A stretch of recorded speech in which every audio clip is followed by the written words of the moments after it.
Okay, we're going to start off on the guard, okay, working transition from one side to the other. Alright, so the first thing I'm doing here from the guard, when I do the swing drill, okay, I want to give you a little bit more on the handle part. You can work the swing drill with good handles, okay. So what I'm doing here is, yes, I always have my handles on the sleeve, here, okay, but instead of just working a regular swing drill, what I'm going to do is work that handle for that elbow all the time. And what I want you guys to focus on is because there's a gi.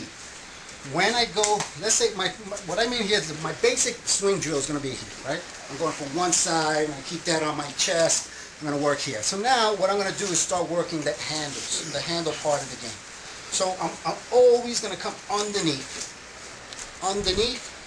reaching my wrist over, grabbing material. As I get comfortable, this is going to happen naturally. I'm going to pull that elbow as I go. Okay, so I have my grip. I'm always going to go under, pulling that elbow to this side. Now, I'm focusing on the neck, guys. I'm also raising this leg up.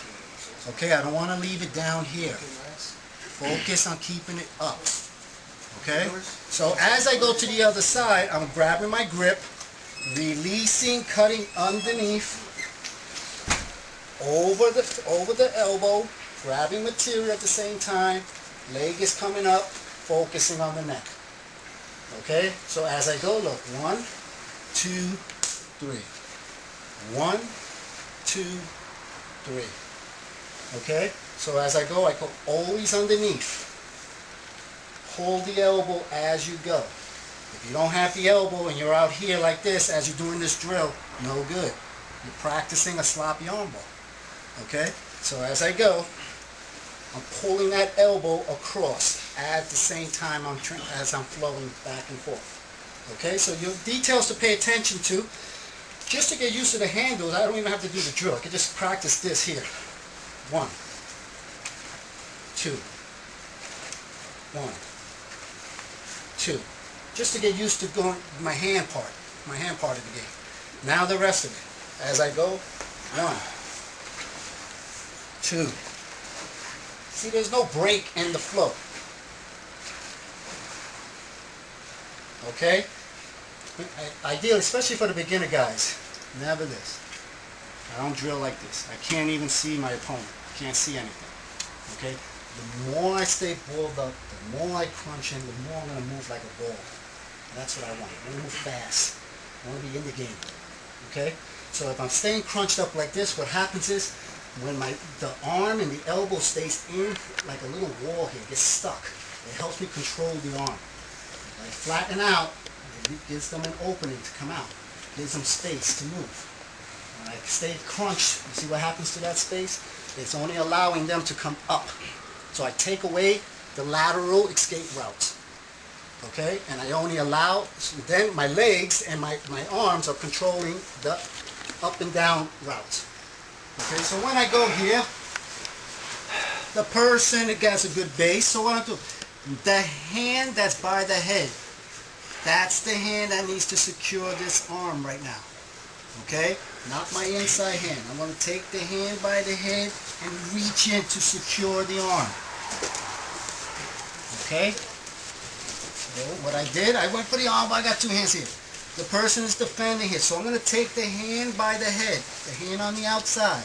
It's going to reach in to secure the arm so that it can free up this hand to try to shake the base off. Okay, to try to create openings for me. Okay, you'll see how that works. As I shoot this hand in, I stay tight.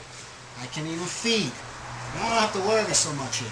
I focus on the neck, I focus on my hip staying behind the tricep.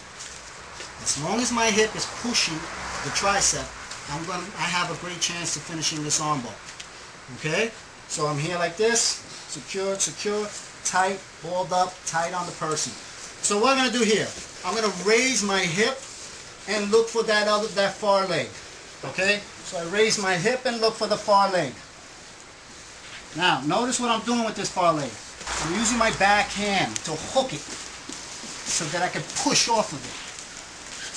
Okay? I'm using my back hand to originally hook it so I can push off. And as I push, I'm going to turn the person on the neck then grab the leg. I just hook it in. I don't even really have to grab it. Okay, so the leg is caught here. The arm is caught, everything is caught, then I look for this. That's just the knockdown part. I'm going to rock her right back up.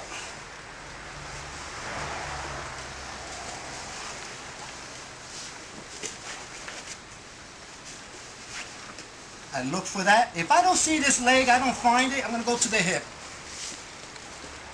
Okay, I'm going to use my hand on the hip, use my hand and find the hip. The hip is always going to be there. Well, let's say I'm here and the person got a good base. They wide base. I'm reaching it. So I go to the hip.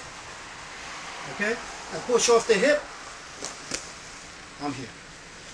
I rock her back up to the base and I go to the other side. 1, 2, 3, dig in, 4. Raise my hip. Look for the hip or look for the leg. Okay? Now, the trick here is I'm just pushing off, like I'm pushing off the wall, but I'm focusing on the neck. It's the neck, you see? It's the neck that I'm pushing down as I do this and turn. Okay? That's why when we did the first part, we always work on the neck. Okay? So I rock. Look, I'm going to just, so she knows the cue to come up. And I just go to the other side.